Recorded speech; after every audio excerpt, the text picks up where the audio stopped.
오늘은 종려주일입니다. 이 종려주일이라는 것은 이 다음 주의 부활절을 대비하는 음악에서 말하면 이 전주곡과도 같은 날이에요. 오늘 본문 말씀이 마가복음인데, 마가복음은 이 예수님의 사역을 세 가지로 나누고 있습니다. 이 갈릴리에서의 사역과 예루살렘을 가시는 그 여정 가운데 발생했던 사역들이 있고, 마지막으로 예루살렘 안에서의 사역이 있습니다. 이 종려주일은 마지막 예수님의 세 번째 사역, 예루살렘에서의 사역이 시작되는 것을 알리는 것과 동시에 예수님의 순환이 시작된다는 것을 알리는 것이기도 합니다. 오늘 종려주일 말씀을 통해서 큰 은혜 받으시기를 주의 이름으로 축원합니다. 우리 옆 사람과 함께 인사하겠습니다. 호산나 주님을 찬양합시다. 호산나 주님을 찬양합시다.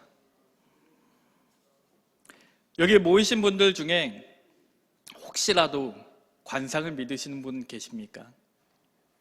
관상이라고 하니까 다들 깜짝 놀라서 저를 쳐다보시는데요. 당연히 믿으시면 안 되겠죠. 저는 관상뿐만 아니라 인상도 잘 믿지 않습니다. 왜냐하면 제가 이제 살아가면서 제 경험상 제 판단이 틀렸다는 것을 많이 겪어봤기 때문이에요. 심지어 남들이 그 사람에 대해서 평가한 것도 저는 잘 믿지 않습니다. 실제 내가 겪으면 남들이 얘기했던 그 사람과 내가 실제로 겪은 그 사람이 달랐던 경우가 너무 많기 때문입니다. 너무 선하게 보이시고 인자해 보이시던 분이 막상 만나보면 열등감에 사로잡혀서 남들 험담하기에 바쁘신 분도 있으시고, 너무 무섭게 생기시고 험악하게 생기셨는데 막상 만나보면 너무 순하시고 너무 착하신 분들도 계십니다. 결국 중요한 것은 우리가 그 사람을 볼 때 우리의 판단이 틀릴 수도 있다라는 이런 열린 마음을 가지고 있는 자세가 중요할 것입니다. 오늘 본문 말씀은 나귀 새끼를 타고 예루살렘에 입성하시는 예수님의 모습을 그리고 있고, 그 예수님께 환호하고 있는 이스라엘 백성들에 대한 이야기입니다. 이 이스라엘 사람들은 예수님을 처음에 오해하고 잘못 이해한 것들이 있었어요. 이 이스라엘 사람들은 이 구약 성경에 대해서 굉장히 통달하고 있었던 사람들입니다. 그래서 예수님께서 예루살렘에 나귀 새끼를 타고 들어오신다는 것이 어떤 것을 의미하는지 너무나 잘 알고 있었어요. 이 스가랴서 9장 9절 말씀을 한번 보겠습니다. 우리 함께 읽겠습니다. 시온에 따라 크게 기뻐할지어다. 예루살렘에 따라 즐거이 부를지어다. 보라, 내 왕이 내게 임하시나니 그는 공의로우시며 구원을 베푸시며 겸손하여서 나귀를 타시나니 나귀의 작은 것 곧 나귀 새끼니라. 아멘. 그러니까 이 말씀에 따르면 이스라엘에서는 한 왕이 나오신대요. 근데 그 왕은 공의로우시며 구원을 베푸시며 겸손하신 분이라고 합니다. 그래서 그 겸손하신 분이시기 때문에 나귀 새끼를 타신다고 되어 있어요. 그러니까 오늘 본문에서 예수님께서 나귀 새끼를 타고 예루살렘에 들어가신다는 것은 예수님의 그 겸손함을 나타내는 것임에 틀림없습니다. 예수님께서는 말을 타실 수도 있었고 마차를 타실 수도 있었지만 겸손하시기 때문에 나귀 새끼를 타신 것입니다. 그런데 이 이스라엘 사람들이 받아들이기에 이 예수님께서 나귀 새끼를 타고 예루살렘에 오시는 건 단순히 겸손한 것만의 뜻은 아니었습니다. 왜냐하면 이 나귀 새끼를 타고 오시는 분이 왕이시기 때문입니다. 이 스가랴서 9장 9절 말씀을 너무나 잘 알고 있었던 이스라엘 백성들 입장에서는 예수님께서 나귀 새끼를 타고 오신다는 것이 우리의 메시아가 오셨고 우리의 왕이 오셨다는 말씀이라는 것을 잘 알고 있었습니다. 그래서 이들이 호산나라고 외치는 겁니다. 호산나는 우리말로 얘기하면 우리를 구원하소서라는 말입니다. 그렇다면 이스라엘 사람들에게 이 왕, 메시아가 무슨 의미였을까요? 아니, 그들에게 도대체 왜 메시아가 필요했을까요? 우리 마가복음 11장 10절 말씀을 보면 이들이 이렇게 말합니다. 찬송하리로다. 오는 우리 조상 다윗의 나라요. 가장 높은 곳에서 호산나 하더라. 아멘. 그러니까 이들에게 메시아라는 것은 단순히 그들의 어려움을 풀어준다든지 아니면 우리가 살아갈 때 우리의 삶을 풍요롭게 해준다는 그것 이상의 그런 의미가 아니었어요. 이들이 메시아를 기다렸던 이유는 바로 이 다윗의 나라 때문입니다. 이 다윗의 나라가 올 것을 그들은 그토록 기다리고 있었어요. 다시 말하면 우리가 이스라엘 백성들이 예수님이 예루살렘에 들어오실 때 왜 그토록 환호하는지를 이해하기 위해선 도대체 다윗의 나라가 무엇인지를 이해할 필요가 있습니다. 그리고 이 다윗의 나라를 이해하려면 하나님이 우리에게 주신 언약이 무엇인지를 이해해야 합니다. 좀 어렵게 느껴지실지도 모르겠어요. 그러니까 쉽게 얘기하면 이런 겁니다. 언약을 먼저 이해해야 다윗의 나라라는 개념을 이해할 수 있고, 다윗의 나라를 이해해야 예수님을 왜 그토록 이스라엘 백성들이 환호하며 맞이했는지를 알 수 있다는 것입니다. 이 가장 먼저 우리가 이해하는 이 언약, 이스라엘 사람들에게 이 가장 중요한 것은 언약이었습니다. 물론 오늘날 우리에게도 가장 중요한 것은 언약입니다. 그렇지만 이 이스라엘 백성에게 주어졌던 언약은 오래된 언약, 구약이었던 반면에 우리에게 주어진 언약은 새로운 언약이죠. 신약이라고 합니다. 그러니까 이 구약과 신약이 하나님의 말씀이기 때문에 우리에겐 너무나 중요한 것입니다. 그러면 과연 이 언약이 뭘까요? 많은 사람들에게 이 언약이 무엇이냐고 묻는다면 대부분의 사람들은 어떤 약속과도 비슷한 그런 개념으로 이해를 합니다. 때때로 성경은 이 언약과 약속을 번갈아 가면서 사용하기도 합니다. 그런데 엄밀히 말하면 이 약속과 언약 사이에는 조금 차이가 있습니다. 예를 들면 우리가 친구하고 영화를 보러 가기로 약속을 했다고 생각을 해보세요. 이러면 이것은 약속이죠. 그러니까 이건 꼭 지켜야 하는 것이고 그것을 안 지키면 그 친구와 나의 사이가 멀어질 수도 있습니다. 그렇지만 이것이 어떤 법적인 구속력을 갖는 것은 아니에요. 반면에 이 언약은 결혼과도 같은 것입니다. 그러니까 결혼처럼 이 두 사람 사이에는 반드시 지켜야 하는 어떤 법적인 의무가 있는 것이죠. 그러니까 이 언약이라는 것은 약속보다는 좀 더 공식적인 의미를 가지고 있고 상호간에 지켜야 하는 어떤 의무를 반드시 동반하게 됩니다.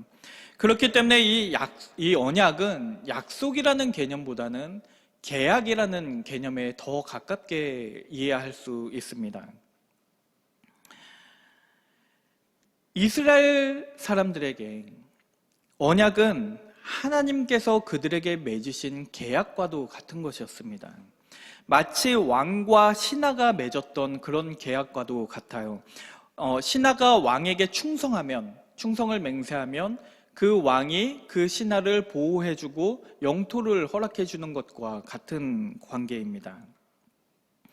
그래서 이 언약을 보면 시내사 언약이 가장 대표적인 언약인데 이 시내산 언약의 가장 핵심적인 말씀은 뭐냐면 내가 너희에게 명령한 것을 지키면 내 명령을 너희가 지키면 나는 너의 하나님이 되고 너희는 나의 백성이 되리라 라는 말씀입니다. 그것이 이스라엘이 이해한 언약이었어요. 그래서 이 구약 성경을 보면 이 이스라엘의 역사, 구약의 역사는 모두 언약의 역사입니다. 하나님께서 말씀하신 것을 지킬 때는 하나님께서 그들의 하나님이 되시고 그들을 백성으로 만드십니다. 그렇지만 그들이 하나님의 말씀을 지키지 않을 때에는 하나님은 그들의 하나님이 되지 않으시고 그들은 하나님의 백성이 되지 못하는 것입니다. 그게 그들이 이해한 언약이었어요. 그런데 이 이스라엘과 하나님이 맺으신 그 언약이 아주 크게 변화하는 사건이 있습니다. 그것이 오늘 본문 말씀에 등장하는 사무엘하 7장에 나오는 다윗과 맺으신 언약입니다. 이 다윗은 왕이 됐어요. 사울 이후에 왕이 됐죠. 그리고 나서 아주 나라가 번성하게 됩니다. 그리고 백향목으로 된 아주 화려한 궁궐에 머무르게 돼요. 그런데 어느 날 이 다윗이 이렇게 다니다가 이 하나님의 성전이 자기 궁궐에 비해서 너무 초라한 것을 발견하게 된 겁니다. 그래서 다윗이 하나님께 말씀을 드려요. 하나님, 내가 당신의 성전을 짓겠습니다. 하나님, 제가 하나님의 집을 짓겠습니다. 그랬더니 하나님께서 이 다윗이 귀여우셨나 봐요. 아주 기특하게 여기세요. 물론 하나님께서 성전을 필요로 하시는 분은 아니시죠. 하나님에게는 성전이 꼭 필요한 것이 아니었습니다. 그렇지만 그럼에도 불구하고 이 다윗의 마음을 기특하게 여기셨던 것 같아요. 그래서 다윗을 통해서 특별한 언약을 주시는데 그 사무엘하 7장 12절에서 16절입니다. 좀 길기 때문에 제가 읽어드리겠습니다. 사무엘하 7장 12절에서 16절 말씀입니다. 내 수완이 차서 내 조상들과 함께 누울 때 내가 내 몸에서 날 내 씨를 내 뒤에 세워 그의 나라를 견고하게 하리라. 그는 내 이름을 위하여 집을 건축할 것이요 나는 그의 나라 왕위를 영원히 견고하게 하리라. 이제 더 이상 나는 너의 하나님이 되고 너희는 나의 백성이라고 말씀하지 않으십니다. 나는 그에게 아버지가 되고 그는 내게 아들이 되리니 그가 만일 죄를 범하면 내가 사람의 매와 인생의 채찍으로 징계하려니와 내가 내 앞에서 물러나게 한 사울에게서 내 은총을 빼앗은 것처럼 그에게서 빼앗지는 아니하리라. 내 집과 내 나라가 내 앞에서 영원히 보존되고 내 왕위가 영원히 견고하리라 하셨다 하라. 아멘. 그러니까 하나님께서 이 시내산에서 이스라엘과 맺었던 언약은 굉장히 조건적이었어요. 너희가 언약을 지키면 나는 너의 하나님이 되고 너희는 나의 백성이 되리라. 그렇지만 너희가 내 약속을 지키지 않으면 나는 너의 하나님이 되지 않을 것이고 너희는 내 백성이 아닐 것이다 라고 말씀하셨는데, 그런데 다윗과의 언약에서 모든 게 변한 겁니다. 이제 하나님과 백성의 관계가 아니라 아버지와 아들의 관계가 됐어요. 그리고 16절에서 말씀하시기를 내 집과 내 나라가 내 앞에서 영원히 보존되고 내 왕위가 영원히 견고하리라고 말씀하십니다. 내 집과 내 나라가 영원할 것이라는 것, 이 영원할 것이라는 것이 이스라엘 사람들에게 얼마나 큰 축복처럼 여겨졌을지 한번 상상해 보십시오. 이 다윗의 후손이 세울 나라가 있는데 그 나라는 영원할 것이에요. 그리고 그의 원수들을 멸하고 그 이름을 위대하게 만드실 것이라고 하나님께서 언약을 맺으신 겁니다. 하나님께서 말씀하신 거예요. 하나님의 말씀이기 때문에, 하나님은 언약을 결코 어기시지 않으시는 분이기 때문에 이 이스라엘에 얼마나 자부심이 넘쳤겠습니까? 하나님이 다윗의 나라를 세울 것인데 그 나라는 영원할 것입니다. 이스라엘은 영원할 것이었어요. 그리고 나서 이스라엘이 멸망합니다. 그리고 성전은 불타버려요. 그게 얼마나 이스라엘 사람들에게 충격이었을까요? 분명히 하나님께서 말씀하셨는데, 하나님께서 다윗의 후손이 세우는 나라는 영원할 것이라고 말씀하셨는데 이스라엘이 멸망해버렸습니다. 그리고 선지자들은 왜 이스라엘이 멸망할 수밖에 없었는지를 선포하기 시작했고, 왜 그럼에도 우리에게 그루터기가 남아있어 메시아를 기다려야 하는지 설명했습니다. 그럼에도 불구하고 여전히 상황은 굉장히 절망적이었어요. 언젠가부터는 선지자들이 외치지도 않습니다. 무려 400년 동안. 이 구약과 신약 사이에는 400년간의 시간이 있습니다. 그러니까 구약의 시대가 끝나고 예수님이 다시 오시는 그 400년 동안 하나님께서는 아무 말씀도 하지 않으세요. 그러니까 400년 동안 이스라엘은 기다렸던 겁니다. 다윗의 자손만이 그 메시아만이 그들의 유일한 소망이었어요. 그분이 오시기만 하면 우리의 이 비참함에서 벗어나 로마의 이 굴욕적인 압제에서 벗어나 그들이 자유하게 되고 영원한 이스라엘이 올 것이라고 기대했던 것입니다. 그래서 오늘 마가복음 11장 10절 말씀에서 찬송하리로다 오는 우리 조상 다윗의 나라요 라고 외쳤던 것입니다. 그런데 그렇게 이스라엘이 기대했던 예수님께서 예루살렘에 들어가서 처음으로 하신 일이 뭐냐면 성전을 청결시키세요. 이스라엘이 귀하게 여기던 그 성전을 다 몰아내버리십니다. 그리고 나서 12장에 넘어가게 되면 예수님께서 그렇게 말씀하세요. 가이사의 것은 가이사에게, 하나님의 것은 하나님에게 바치라고 그렇게 말씀을 하십니다. 그러니까 얼마나 이스라엘이 예수님에게 실망했겠습니까? 이들이 생각하기에 메시아가 오신다면 그들은 더 이상 로마에게 세금을 바칠 필요도 없고 메시아가 오신다면 우리 이스라엘 백성들을 다 하나로 규합해서 혁명을 일으킬 것이라고 그렇게 기대했을 겁니다. 그런데 예수님께서는 그들이 생각했던 메시아가 아니었고 다윗의 나라는 그들이 생각했던 나라가 아니었습니다. 그래서 오늘 본문 말씀에서 호산나를 외치던 그 환호는 곧바로 저를 십자가에 못 박으소서라는 함성으로 변하게 됩니다. 불과 일주일 만에 예수님을 환영하던 그 예루살렘이 온 회중이 합쳐서 힘을 합쳐 예수님을 죽이고자 합니다. 무엇이 문제였을까요? 무엇이 이들의 환호를 함성으로 바꾸어 놓았을까요? 그 이유는 이들이 다윗의 나라, 하나님의 나라에 대해서 잘못 이해하고 있었기 때문입니다. 이 이스라엘 사람들이 생각할 때 하나님의 나라라는 것은 그들이 정복해야 할 땅, 어떤 정복해야 할 영토의 개념으로 이해하고 있었어요. 그러니까 이스라엘 사람들이 볼 때 이방 민족은 자기들이 복음을 전파해야 할 그런 대상이 아니라 자기들이 정복하고 다스려야 할 대상이었습니다. 이것이 비단 이스라엘 사람들만의 생각은 아니었어요. 중세시대에도 마찬가지로 이 하나님의 나라는 영토의 개념이라고 생각을 했고 물질적인 것이라고 생각을 했기 때문에 우리가 많은 영토를 점령하고 그 점령한 땅에서 사람들을 강제로라도 하나님을 믿게 만들면 그것이 하나님의 나라를 확장해 나가는 것이라고 착각을 했습니다. 그래서 십자군 운동이 일어났던 겁니다. 오늘날에는 어떻습니까? 오늘날에도 마찬가지인 것 같아요. 오늘날에도 하나님의 나라를 오해하는 사람들이 너무나 많이 있습니다.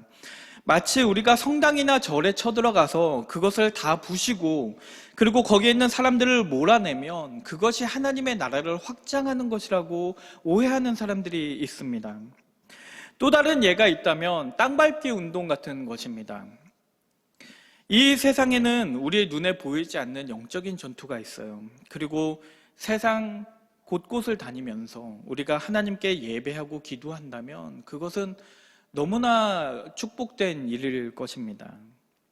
그러나 단순히 내가 그 땅을 밟았기 때문에 그것으로 인해서 어떤 하나님의 영역의 확장이 일어난다고 생각을 한다면 그것은 너무나 잘못된 생각입니다.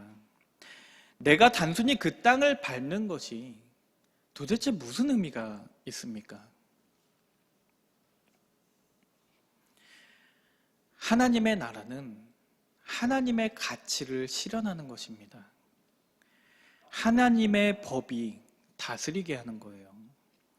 그래서 하나님의 나라는 우리가 이 땅 가운데서 우리의 힘으로 세워나가는 것이 아니라 이 땅에 임하게 만드는 것입니다. 우리의 힘으로 정복하는 것이 아니라 내 여호와를 사랑하고 내 이웃을 사랑하라는 그 말씀의 힘으로 하나님의 나라가 이 땅 가운데 임하게 하는 것입니다. 그래서 우리가 뜻이 하늘에서 이룬 것 같이 땅에서도 이루어지이다라고 기도하는 것입니다. 구약 성경을 보면 이스라엘 사람들은 가나안을 정복해야만 했습니다. 그런데 그것은 어디까지나 이 예수님이 오시기 전까지 그림자로서의 역할을 할 뿐입니다. 다시 말하면 출애굽을 한 이후에도 이 여호수아와 이스라엘 백성들이 가나안을 정복해야 했던 것처럼 우리가 거듭났지만 우리는 거듭났음에도 불구하고 여전히 이 세상을 살아가면서 영적인 전투를 해 나가야 된다는 그것을 설명하는 그림자일 뿐입니다.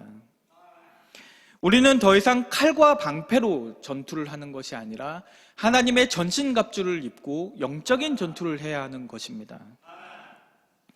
그래서 하나님의 나라는 공간적인 것보다 오히려 시간적인 개념에 더 가까운 개념입니다. 물론 우리는 천국을 믿어요. 공간적으로 하나님의 천국이 있다는 것을 믿고 예수님께서 하나님 우편에 앉아 계신다는 것을 믿습니다.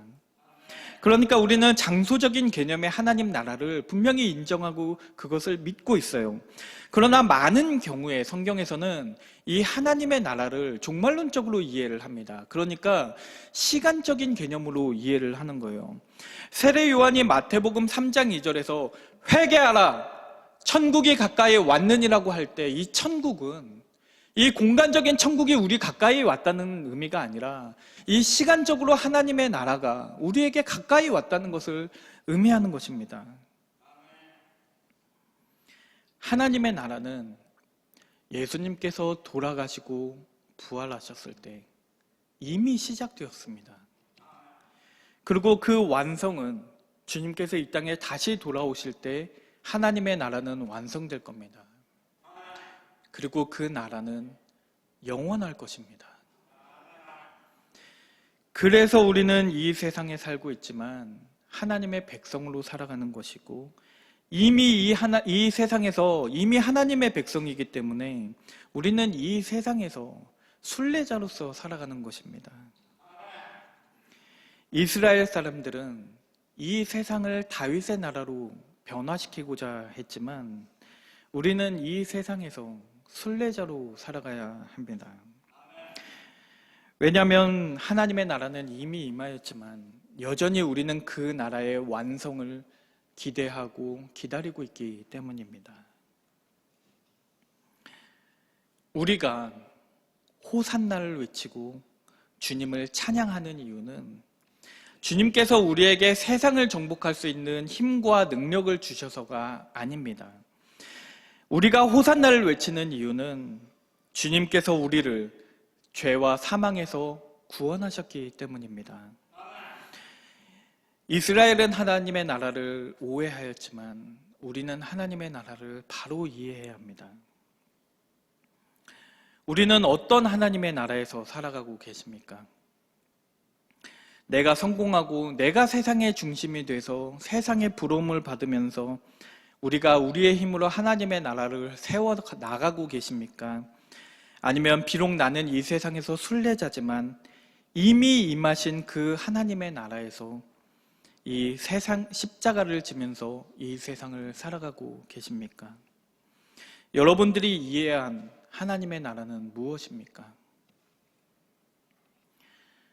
우리는 세상을 변화시켜야 합니다.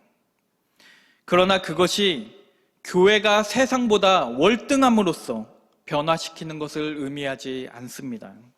로마가 이스라엘보다 많은 부분에서 월등했던 것처럼 세상은 교회보다 많은 부분에서 월등합니다. 그럼에도 불구하고 우리가 그들을 변화시킬 수 있는 이유는 하나님께서 우리에게 권세를 주셨고 주님께서 우리와 함께 하시기 때문입니다.